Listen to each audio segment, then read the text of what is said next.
Porque a Federação Brasil da Esperança, representada pelos partidos PT, PV e PCdoB, essa coligação entrou com uma ação no Tribunal Superior Eleitoral questionando a legalidade da exibição deste vídeo feito por IA e foi exibido na convenção do PL neste último sábado, dia 25. O PT também encaminhou ao Supremo Tribunal Federal uma notícia de descumprimento de ordem judicial de Bolsonaro, que cumpre pena por condenação em prisão domiciliar humanitária. Segundo o PT, abre aspas, não se trata de simples manifestação do pensamento, mas de manifesto político eleitoral difundido por terceiros, elaborado por inteligência artificial, denotando premeditação, coordenação e consciente desprezo pela respeitável ordem judicial. A federação sustenta ainda que houve propaganda eleitoral antecipada e também uso irregular de inteligência artificial, em desacordo com as normas da Justiça Eleitoral. Só vou fazer aqui rapidamente 2 comentários. Se o PT acha que houve propaganda antecipada, não tem como falar em cassação, porque propaganda antecipada não tem como pena cassação. Ponto. Quer dizer, o próprio PT contradiz a si mesmo com o seu pedido. Propaganda eleitoral antecipada não tem como pena cassação. Então ele pede cassação e diz que é propaganda eleitoral antecipada, ele próprio se contradiz.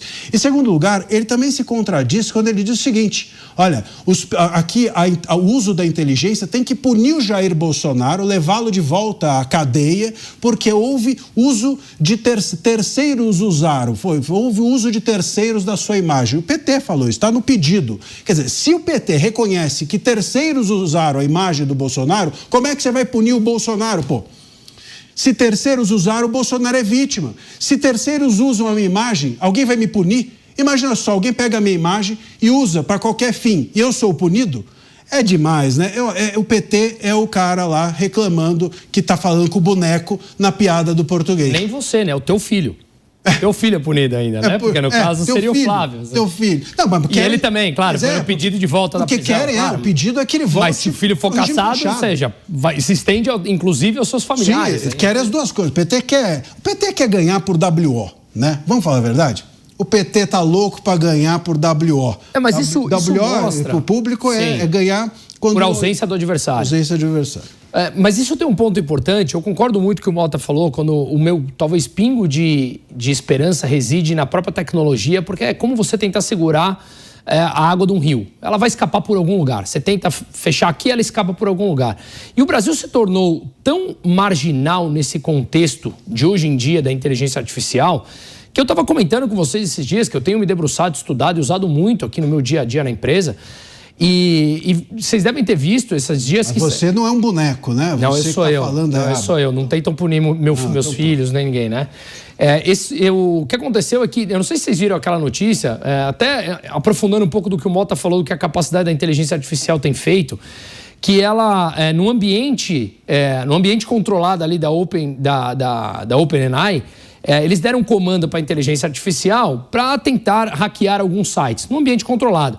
E o que a inteligência artificial fez foi sair desse ambiente controlado, ir buscar as informações em um ambiente onde não era legal e trouxe a resposta. Por que eu quero dizer tudo isso? Olha onde nós estamos com a inteligência artificial. Em pleno 2026, e aqui no Brasil, nós estamos punindo por fazer um bonequinho falando. Perceba como nós somos realmente marginais no mundo. Marginal no sentido econômico aqui da coisa. Somos insignificantes. É como ele falou, pessoas estão rindo com a capacidade da inteligência artificial que faz, e aqui o establishment brasileiro está achando que ainda é simplesmente um meio de fazer perguntas e respostas, como num simples buscador. Isso mostra como o Brasil é atrasado. Nós somos uma várzea hoje em dia. A gente quer punir... Olha, não é a primeira vez que a gente quer punir boneco, hein? Vamos aqui nos recordar que o Zema também foi vítima disso. Quem não se lembra dos bonecos que o Zema fez também, né? Dos intocáveis. E quiseram colocar o Zema no inquérito das fake news. Depois tocaram adiante uma ação que ainda corre contra ele. Mas por quê? Porque ele fez uma sátira com bonecos. Opa, o boneco ofendeu então os ministros. Vamos punir os bonecos. Não pode inteligência artificial, não pode boneco, e as pessoas que são de carne e osso ficam caladas por medo. Bom, esse é o Brasil da democracia, essa é a soberania brasileira, é brincadeira, né? É isso. Esse inteligência artificial aí não tem nada a ver com a questão. A questão é o domínio do discurso político, o domínio do discurso público. Marcília, a legislação eleitoral brasileira é assim, ela diz que você pode fazer um santinho 10 centímetros de um lado, 15 centímetros do outro. Se em vez de 15 a gráfica fez com 15,5, o sujeito pode entrar contra você e dizer que você violou a legislação e você pode ter sua candidatura indeferida. Qualquer vacilo que você dê pode resultar em você sair do jogo eleitoral. Então a legislação brasileira é completamente maluca, é excessiva, se foca em coisas que não têm relevância nenhuma. Antes de começar a campanha, você não pode dizer que você é candidato. Você tem que dizer que você é pré-candidato. Isso foi um dos avisos que me deram. Olha, cuidado, hein? Você está fazendo essas reuniões aí, dizendo que é candidato, se tem um fiscal aí do TRE, impugne a sua candidatura. Você tem que falar pré-candidato. Ora, tenha paciência. Então, esse uso de inteligência artificial para simular imagens não é absolutamente nada diante do que a inteligência artificial pode fazer. Quando você combina inteligência artificial, internet, redes sociais, você entende o pavor dos políticos. Não é só aqui no Brasil, não, hein? Na Europa, a mesma coisa, na Austrália, nos Estados Unidos, eles têm pavor, porque o uso de tecnologia, uma tecnologia com esse poder, na mão do cidadão comum, significa uma revolução. Não é do tipo que os marxistas queriam, não. É outra. Você imagina, eu vou dar só um cenário para vocês. Tá? Você imagina se centenas de pessoas, ou milhares de pessoas, de brasileiros, resolvem cada um a fazer o seu próprio vídeo de Jair Bolsonaro. Tá? Eu posso entrar aqui na minha inteligência artificial agora, escrever um script e dizer para ela, olha, eu quero um vídeo de Jair Bolsonaro falando essas coisas. E começa a espalhar isso pelas redes sociais. O que vai acontecer? Vai ser aberto um processo contra cada um delas? Elas vão ser presas, vão sofrer investigação? Então você vê que é uma coisa que não tem sentido nenhum. Para mim, eu volto a dizer, isso é uma reafirmação do poder do fenômeno Jair Bolsonaro. Olha aí o impacto que a voz dele tem, dizendo algumas palavras extremamente sensatas. Ele não disse nada demais, mas é Jair Bolsonaro, meus amigos. É um símbolo. Olha, é a burrice. O Brasil é o país da burrice. É o país da burrice. É incrível como a gente vai fundo na burrice. Aliás, dizem isso. A diferença entre a inteligência e a burrice é que a segunda, a burrice, não tem limite. Né? Então a gente leva isso a sério. Tá aí uma coisa que no Brasil é séria, a burrice. Então vamos profundamente nisso. Eu fico aqui pensando o seguinte. Você falou, né, Mota? Do boneco, da questão da inteligência artificial. A gente aqui quer punir boneco, a gente aqui quer punir robô. Será que se, por exemplo, eu pegar... Vamos aqui fazer um exercício. Se o boneco ou a inteligência artificial do Jair Bolsonaro não pode... Tá? Não pode porque está simulando e é como se fosse ele. Então, ele vai, inclusive, ter que voltar para o regime fechado. Então, se eu pegar, por exemplo, como você falou, chego lá e faço o prompt, né? Que chama, quando você faz o comando, é isso? Você que sabe tudo de tudo. O prompt. Aliás, precisamos abrasileirar esses nomes, prompt. Dá uma ordem para ela. Dá uma ordem, muito bem. Então, a gente dá uma ordem para a inteligência artificial. Eu pego uma mulher que exista, tá? Uma mulher bonita. Não vou aqui citar ninguém, obviamente, até porque o meu gosto não é dos melhores, vocês vão discordar de mim, que a minha mulher agora não me ouça, ela está viajando, não vai saber que eu falei isso, mas enfim, a gente pega e coloca aqui, eu ponho uma ordem, dou uma cantada numa mulher que existe, bonita, ela me responde enquanto inteligência artificial, e aí eu vou ser preso por assédio? Porque se é verdade, se o Jair Bolsonaro vai ser preso porque a imagem da inteligência artificial dele vale, como se fosse realidade, eu posso ser um assediador se eu cantar a inteligência artificial. Eu posso, por exemplo, se eu colocar o presidente de uma grande empresa respondendo a um pedido meu, me contratando, por exemplo, eu estou contratado, aquilo vale. Então, olha o ridículo, olha onde nós estamos beirando o abismo da burrice. O Brasil, como eu disse, está sempre na vanguarda do atraso. É o país que está sempre na vanguarda do atraso. E se vangloria disso. Opa, a gente tem orgulho. A gente tem orgulho, bate no peito e fala, olha, soberania, democracia, olha o que a gente está fazendo. A gente aqui está punindo boneco e robô. Nosso estado é grande, taxamos todo mundo, olha só. Aliás, a gente falou aqui de boneco. A gente tem, Daniel, vamos ver um boneco aí, tem o que eu falei dos bonecos do Zema? A gente tem os bonecos daqui a pouco. Daqui a pouco estamos ajustando, vamos mostrar para vocês outros bonecos que foram punidos. Aqui no Brasil a gente pune de tudo.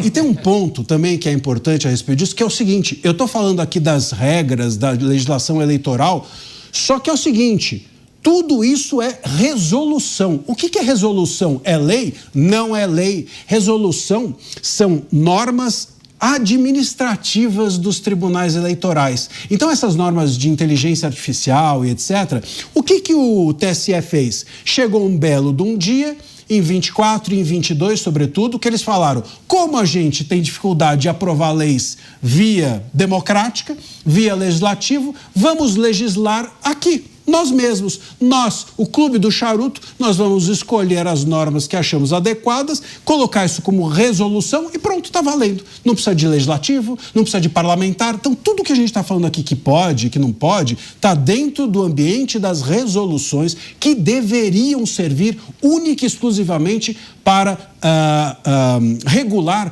o ambiente administrativo dos tribunais. Mas não, passaram a servir para regular você, o teu voto, as campanhas, os candidatos, a liberdade de expressão, o debate público e político. Estamos com os bonecos aí? Vamos ver os bonecos. Tem som, Daniel? Não tem som. É só a foto, é esse boneco. E não vamos aqui também dizer quem é esse boneco ou com quem parece, não sobra para nós. Mas, enfim, fica aí. Bom, quem está na rádio vai ter de fazer um esforço. Põe o celular. Pega o celular depois e veja com quem que você acha que parece. Mas, enfim, por conta de coisas assim, o Zema foi punido, está sendo processado. Inclusive por difamação e etc. Quer dizer, é o fim do mundo. É um país que, assim, está explícito já. Está explícito. Eu continuo falando. Talvez ficarmos batendo na nossa indignação, ela não é o que vai, de repente, surtir efeito. A questão é como que a gente consegue mostrar para as pessoas que isso não tem lado. Isso não tem a ver com esquerda ou direita. Isso tem a ver com obviedade. Você está falando da burrice, etc., mas isso tem a ver com óbvio, com respeito às normas constitucionais. E isso deveria valer independente do teu espectro político. Só que tem um dos lados que adora dizer que é democrático e que gosta das liberdades desde que você pense igual a mim. Caso contrário, você não tem tanta liberdade assim, né? Então, as pessoas precisam entender que isso tem consequências muito brutas, assim, no dia a dia. Veja, você falou uma série de coisas, da falta de transparência e falta de regra, clareza no jogo e mudar as regras. Você perguntou, quer dizer que eu não posso? Eu posso? Não sei. Depende do humor de quem vai acordar naquele dia e vai dar uma canetada assim ou não. Isso. Esse é o grande ponto. Se você tem, expandindo isso, passando para além aqui da questão do Jair Bolsonaro, etc., você vai para o ambiente de negócios, como é que você investe num país desse? Como é que você pensa num capital de longo prazo? O que a gente estava conversando lá fora? Devemos tirar o capital do país ou não? É a coisa que eu falo aqui para os meus clientes quase que diariamente. Uma boa parte é importante você ter fora. Por quê? Porque você não sabe se no dia de amanhã, numa resolução, como você falou, eles resolvem subir o imposto, o IOF, para saída de capital em 15%, 20%, 25%. Ah, não, Bruno, não vai acontecer. Você quer pagar para ver? Ô, Musa, você sabe que hoje eu fui almoçar num restaurante e um senhor me abordou muito gentilmente, enfim, se estiver me ouvindo, um abraço, não esqueci o nome dele, não sei se ele me disse, mas enfim, um abraço a você. E ele me disse o seguinte, o grande mal, ele é um empresário inclusive do agro, me disse que tem fazendas e etc, e ele dizia assim, tenho receio, tem negócios até com o Paraguai, ele estava me contando. Tem muito receio da insegurança jurídica. Claro. E esse é o grande ponto. Veja, a nossa insegurança jurídica, eu arriscaria dizer que é pior do que na época da ditadura militar. Pode parecer forte, né, o que eu estou dizendo, mas enfim, por que eu acho que é pior do que na época da ditadura? Porque na ditadura, você chegava, o censor, ele estava lá na redação, estava nas empresas, enfim, e dizia o seguinte, olha, isso aqui não vai sair. essa matéria não sai, essa música não pode ter essa palavra. Então a gente sabia, pelo menos na ditadura, o cara sabia o que não podia. Hoje eu não sei o que não pode. Esse é o ponto. Eu não sei. Sabe o que você... Tudo no ar. Então, pode ser que não possa. Exatamente, esse é o grande ponto. Porque assim, tanto o ser humano como o capital, você lida com um cenário ruim. Você aprende. Só que com a falta de previsibilidade das regras, você não tem como atuar. Você não sabe o que você pode fazer. A empresa não consegue contingenciar gastos. Não tem como. Não sabe. Eu tinha um amigo que ele trabalhava com japoneses e ele dizia que os japoneses ficavam indignados porque chegavam para ele e falavam: escuta, eu posso ganhar, qual o percentual de chance de eu ganhar ou perder essa ação? E ele falava: ó, não faço a menor ideia. E os japoneses achavam que ele era burro, um advogado ruim. Não, ele é um advogado brasileiro. Sincero.